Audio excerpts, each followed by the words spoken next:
ان الذين يتلون كتاب الله واقاموا الصلاة وانفقوا مما رزقناهم سرا وعلانية يرجون تجارة لن تبور.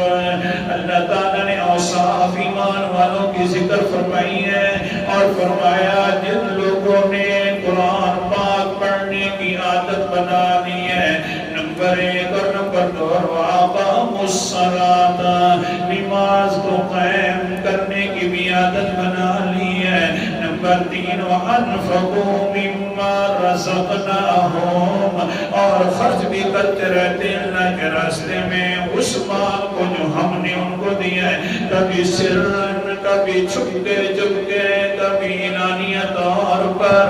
تو سن لو تجارہ اعلانیۃ یرجون تجارۃ لا تبور، یہ ایسی تجارت کی امید رکھتے ہیں کہ کوئی کبھی گھاٹا بھی نہیں ہے، اللہ ضرور ان کو نفع دے کر رکھے گا. ورنہ اتنا تو بتلاؤ نا، اس سے بڑا نفع کیا ہے کہ اللہ اس بندے کو محبوب بنا